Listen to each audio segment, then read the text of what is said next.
Michigan is surrounded by the Great Lakes, but there are many beautiful lakes to be found inland too. Located in the middle of Michigan's Mid is an area called Michigan's Other Great Lakes. It includes Houghton Lake, Higgins Lake, and Lake St. Helen. The fun you can have at this getaway will make family memories that will last a lifetime. We will bring you our favorites today on Making Memories. Production of Great Getaways is made possible by Rocky's Great Outdoors. Located in Burton, Michigan, Rocky's carries a complete line of motorcycles, snowmobile, camping, and hiking gear, including canoes and kayaks. State Building Company, serving Mid-Michigan for over 50 years, with quality windows, insulation, roofing, and siding, including complete residential and commercial remodeling. Forward Corporation, operating over 30 complete convenience centers, motels, and restaurants across Northeast Michigan. If a day in the sand and the sun is what you enjoy, then the Houghton Lake area is the place for you. With dozens of resort, motels, and lodges right on the water and many more public beaches and picnic areas, you will have your pick of the right beach for you. There are great public beaches that include swimming, children's toys, barbecue pits, and sheltered picnic areas, and even some have showers and toilets. A complete list of picnic areas and beaches, along with directions to each, is available at greatgetaways.tv. Dave Batchelor of Great Lakes Windsurfing, located in Higgins Lake, was going to take me on a journey that would test me physically. Dave went on to explain each part of our gear. He started with the sail, showed us the boom, the mast, and the board. Dave went into the all-important details from where you should be in relationship to the wind and how to pull it up in the water. Dave prefers days when the winds are 30 to 40 miles an hour that would take him right out onto the water. Well, I had gone through my learning course and was ready to head into the water. As I stood in the water and watched, Dave got on the board first to help me get started. It was the perfect day on this lake, called one of the most beautiful in the world. A few scattered clouds with temperatures in the 80s, and of course a strong west wind. As you gazed across the lake, you could see many other surfers enjoying the day. Today also brought out the boaters, families, and fishermen. I was working hard learning this sport and was determined not to let it win. I almost gave up a couple of times as I fell back into the water. Finally, I was up, but not for long. And I tried and wait, here I go. I'm windsurfing. Wow, what a fantastic feeling. So long, see you soon.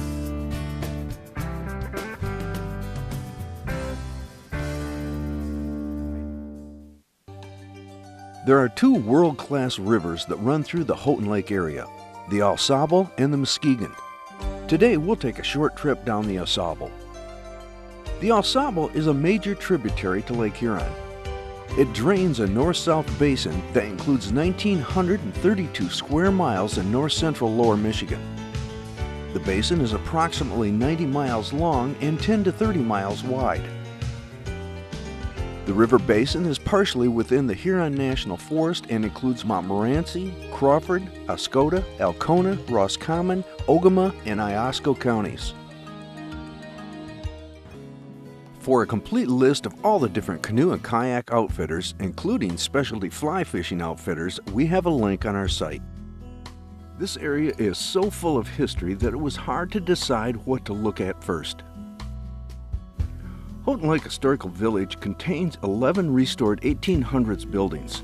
These buildings include the schoolroom.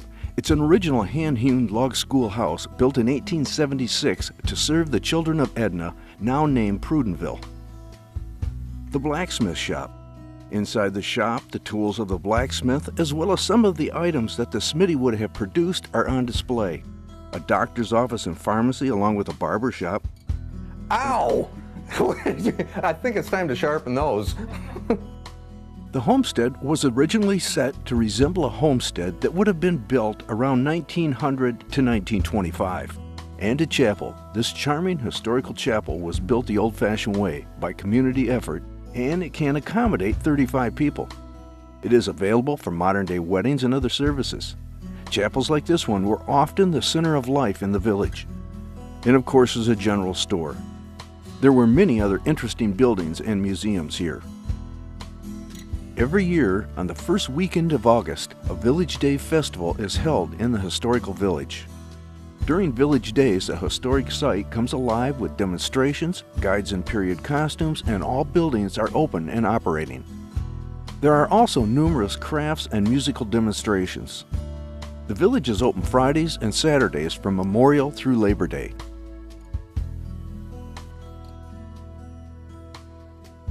Barney Kalka was the Michigan State Firemen's Association president. As president, he believed one of his duties was to visit fire service members to determine what their problems and concerns were, so the association could try to address some of them, and to do something to honor the past, present, and future men and women for their unselfish dedication and commitment from the threat and ravages of fire. Thus, the idea of a memorial statue. With so many things to do, it didn't matter if this was a cool day, we could still enjoy the history that made this area famous. We would end the historic journey part of our trip at the Civilian Conservation Corps Museum located at North Higgins Lake State Park. Here the park interpreter took us on a guided tour, starting with the fire towers and how they affected the change from seeing smoke in the woods to being able to spot it before it got out of control. In an effort to put America back to work during the Great Depression, the Civilian Conservation Corps, the CCC, enrolled more than 100,000 young Michigan men to perform a variety of conservation and reforestation projects. The CCC fought fires, built the state parks that we enjoy today, built roads and many wildlife refuges such as the Seney, where they turned 95,000 acres of marshland into a domicile for migratory waterfowl. Now these are only a few of the many historic stops located in the Roscommon area. The Houghton Lake website has compiled a complete list of the historic stops along with locations and facts that will help you make your trip more satisfying. One of the really great things about Houghton Lake is the accommodations. If you want to bring the whole family and stay at a waterfront resort, there are many to choose from. Or if you just want a place for a short period of time, there's an assortment of nice motels. Maybe you're looking for that perfect couple's getaway. Well, they have that too. As a matter of fact, we brought Debbie and Marianne along on this trip just so we could enjoy some pampering and a perfect weekend getaway. After a fun day on the water and discovering some of the fascinating history that this area has to offer, we thought it would be great to end the day with dinner and a movie. What's the catch? Well, first of all, the movie would be in one of the most historic movie houses in the Midwest, one that was built over 70 years ago, and dinner would be a gourmet dinner at East Bay Grill. Okay, now we're all going to turn into little kids. You know, I travel all across the Midwest, and I don't know of any one place that can still make you feel like you're up north and have two amusement parks to make you feel like a kid again. Well, they do here at Houghton Lake. Our first fun ride will be at Funland Amusement Park. I'm excited, and so are the girls, so let's get going. What would a trip to this area be like without a stop in the local stores, restaurants, and tourist traps? We managed to take a trip through gift shops and looked at moccasins and beads. I tried on some new headwear. What do you think? We stopped at Army's Crafts. It seemed to take up the whole city block. When you're here and into craft supplies, this sure would be the place. We took a peek at Mountain Man Nut Shop and picked up some local favorites for later on. They have every kind of eatery that you can imagine, and we were hungry and didn't want to wait, so we went to the local favorite, Coyle's Restaurant, and filled up on their famous all-you-can-eat buffet. Well, after a wonderful meal, we decided a hike was in order and headed out to the Marguerite-Gahagan Nature Preserve. The Gahagan Nature Preserve has peaceful hiking trails amongst mature white and red pine forest and cedar swamp. This is an area working to protect habitat and wildlife forever. The preserve is open to the public from dawn until dusk. One trail is paved and wheelchair accessible. For a complete listing of all the hiking trails in the area, you will find a description and directions on our site. Fall is a wonderful time of the year. Nature starts preparing for its long winter nap by turning its forest into a multitude of beautiful colors. The air takes on a whole different aroma. The The sounds become more clear and distinct with long pauses of silence. All the crowds have gone, people gather in smaller numbers, and the folks that do are not in a hurry because they know this is a short-lived season and they want to soak up every minute of it. Autumn is a time I treasure and look forward to every year. Houghton Lake is located right in the heart of mid-Michigan, close to everywhere. So when you plan your next fall getaway, here's a travel planner that will put the fun in fall. One way to take a short trip to Houghton Lake is jump on a small plane and land at the Roscommon Memorial Airport, a county-owned public-use airport located 5 miles northeast of the central business district of Houghton Lake. It was known as the Roscommon County Airport until 2005, when it was renamed in honor of Terry Bludgett, the airport's manager from 1987 until his death in 2004, and his father Francis Bludgett, airport manager from 1959 to 1981. Well, as you can see, this is an airport that specializes in small planes and is a great destination for a day or a weekend. Looking at the amazing colors around the airport, I knew we had to move on to discover more of the fall splendor located in the Houghton Lake area. It was time to change from air travel to four-wheel ATVs. Let's get muddy. Let's rev up our engines and venture out on the hundreds of miles of the best ORV trails in the state of Michigan. Here, two-track, twisty single-track, and soggy mud bogs welcome dirt bikes, quads, and four-wheelers.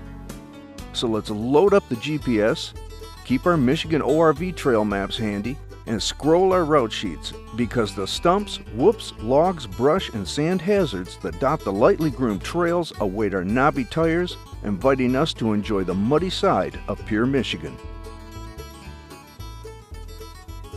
For an owner of an ATV, this must be the perfect trail. Lots of moguls and sand in your face, which was evident when you got a closer look at everyone. The trail we took wound in and out of the county roads until it came upon the Muskegon River. This was a nice trip, maybe a little sedate for some serious ORV enthusiasts, but perfect for families and those who just want to get off the main drag and enjoy the beauty Mother Nature has to offer. Michigan offers many trail riding opportunities. Michigan's public off-road vehicle trail riding system provides 4 types of riding opportunities: motorcycle trails, all-terrain vehicle trails, ORV routes, which are open to ORVs of all sizes, including Secretary of State licensed vehicles, and scramble areas. Well, Christina, you know we've got a beautiful day out here, but it's hot, it's dry, and it's dirty. And when you're out here like this, how do you compensate for that? What do you say? Come on, let's go!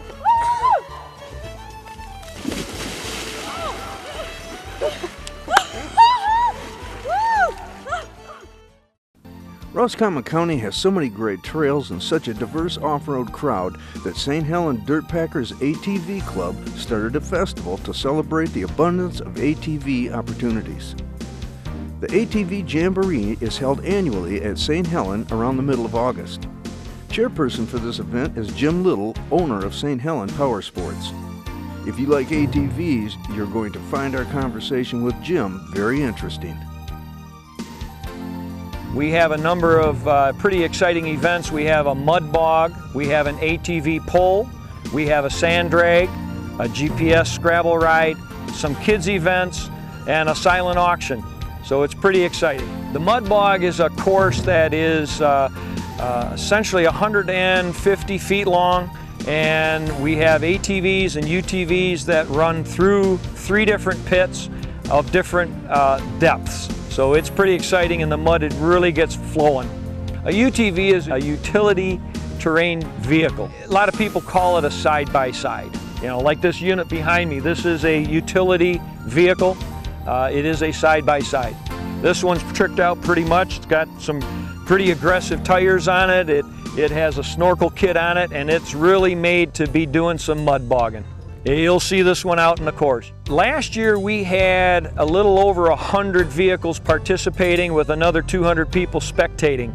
This year we expect to have even more than that. Of course, the weather does have some impact. We have had a little bit of rain today, but that'll keep the dust down. Last year our furthest person came from actually Massachusetts, so they came from quite a ways away.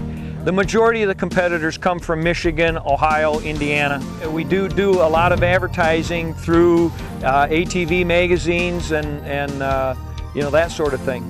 To be a spectator, there is no charge here at St. Helen, which is a little unusual for most ATV events. We don't charge anything at all. We do have donation cans around the event so people can contribute, but they obviously would want to bring umbrellas if they have lots of sun, and bring some rain gear possibly, but bring some money for the silent auction and enough to buy from vendors and food and things like that. The ATV Jamboree is held on the Richfield Township Park, and the park is right next to the Richfield Township Campground. The campground has both improved and it has rustic campsites. Every Jamboree we fill up the entire campground, but the campground is unique in Michigan because it is connected directly to the DNR trail system. So you can park your vehicle, get on your ATVs and hit the entire trail system, which we have well over 200 miles of trails in our area. Part of the fun of the Jamboree is that the activities are involved not just here, but also in our trail system. As I mentioned, we have about 200 miles of trails in our area. One of the interesting things is we have the St. Helen Motorsports area, which is a designated place for motorsports activities. It has a scramble area, a sand bowl. It also has what we call the Rocks, which was just made by the DNR. They spent over $100,000 in the Rocks, which is a rock climbing course out in the motorsport area. The rock climb is not involved in the Jamboree per se. It really is set up for larger units like the UTVs and Jeeps. You'll see Jeeps out there on the rock crawl. And we do have, through the course of the year, we do have other events that will include the rocks. The best way to find out what events are happening is to really just get onto the Dirt Packers website or the Dirt Packers Facebook page, and we do send out messages as to the activities in our area that are happening. As far as the Jamboree, we do have a registration tent here, and we do put out information regarding the registrations well in advance of the Jamboree, and they simply have to sign up. They can do that on the website. This is a community event. The Jamboree is put on by the community of St. Helen. It is sponsored by the Chamber of Commerce, but a lot of people are involved in putting this on. A lot of companies have contributed. We've just had just a great outpouring of effort to put this on. So we're really excited about the community efforts. The St. Helen ATV Jamboree is an annual event. We hold it the second weekend of August every year. So come on up and enjoy the Jamboree, the mud, and all of our events next year. We look forward to seeing you. When you're in Houghton Lake, you have to experience the fishing. After all, it's the largest inland lake in Michigan. That's saying something when you consider there are over 20,000 lakes in this great state.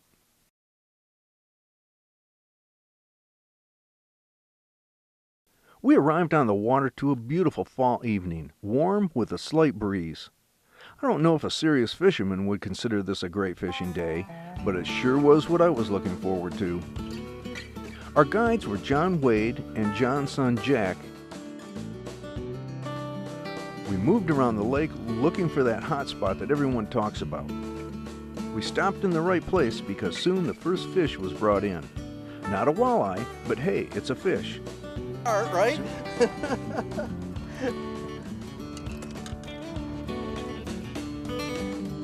Now here's something you're not going to see too often, and that's me catching the first fish, or any fish for that matter. Getting the first one's like really bonus here. This is a good start. But I want Papa. Got one, dude. Nice one, Jack. Nice walleye, dude. That's sweet. Cool. Is that the first walleye? Yeah. Awesome, buddy. Cool, dude. It's a beauty. Hopefully we can catch a few more of those.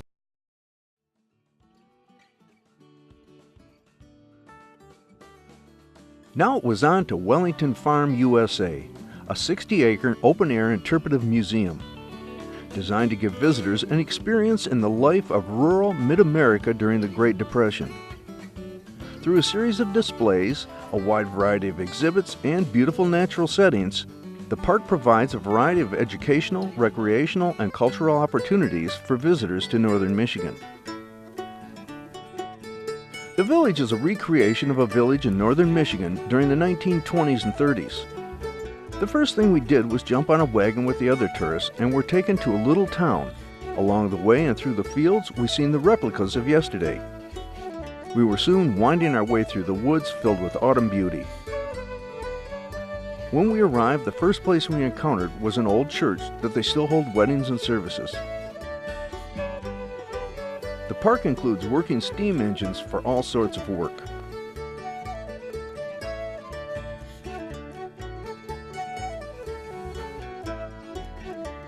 Our timing couldn't have been better. As we walked towards the old homestead, you could smell the aroma of fresh baked bread coming from the old wood stove inside. But we'll try it. And you have to kind of keep it over on this side because over here is right next to the firebox. Wow, even Mr. Pumpkinhead has to use the facilities. This is a working farm and everything is authentic, including the milling of wood.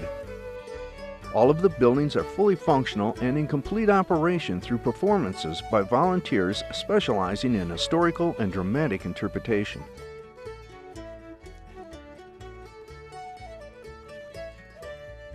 It just wouldn't be fall without a trip to the pumpkin patch. So our next stop is at Bart's Fruit Market for their annual Pumpkin Patch Party with pumpkins, a cornstalk maze, pony rides, and of course cider. I wonder if this is where the Great Pumpkin lives.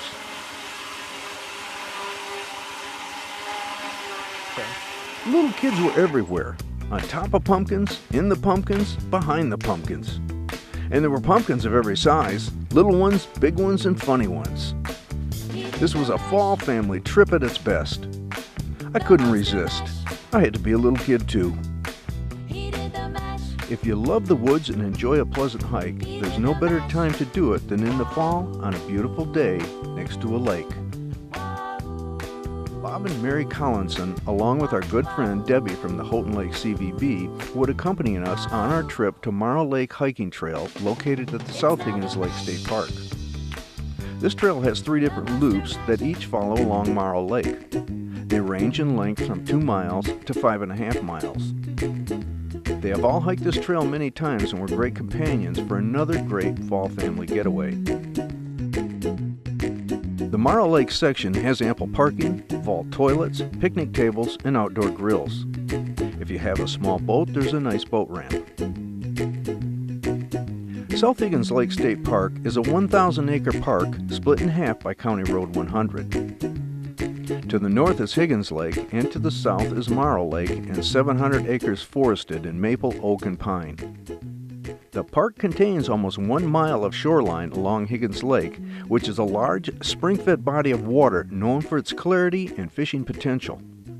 Marl Lake is considerably smaller, shallower, and less developed. Well, I'm out now. I found another bench to sit on. That's the nice thing about this trail, that you can come out here, you can take a leisurely walk, or you can make it a workout if you want to, move fast. But there's always spots along the way that you can stop and rest. And everybody else is gone, as you can see. They turned around and went back. Danny and I decided to stay with it. We're used to sacrificing, doing this hard work so we can bring all this beauty to our viewers. So we stayed out here for a while, and we're going to do a little bit more of this trail and just enjoy the area that we're in. This is a great family trail and one for a day trip. The trails are easy to follow with maps and markers all along the way. Bring your lunch and spend the day. This sunny fall day in the woods couldn't have been any better. Don't forget your camera, because this is another area that will produce those great vacation memories. If you enjoyed today's show and would like more information for your own great getaway, you can get a free DVD and guide to Houghton Lake by going to our website at greatgetaways.tv and filling out the form. If you would like a guide, it is available from the number on your screen. The gang will be more than happy to help you with any questions you may have. You can also get instant information at our website, including video clips of today's show, maps of the trails that we hiked, including information that we put together on what to bring and how much time to allow for each part of the trip. You can find all this and more at greatgetaways.tv. So long and thanks for watching, and we'll see you next time for another Great Getaway. Production of Great Getaways is made possible by Rocky's Great Outdoors. Located in Burton, Michigan, Rocky's carries a complete line of motorcycles, snowmobile, camping, and hiking gear, including canoes and kayaks. State Building Company, serving Mid-Michigan for over 50 years, with quality windows, insulation, roofing, and siding, including complete residential and commercial remodeling. Forward Corporation, operating over 30 complete convenience centers, motels, and restaurants across Northeast Michigan.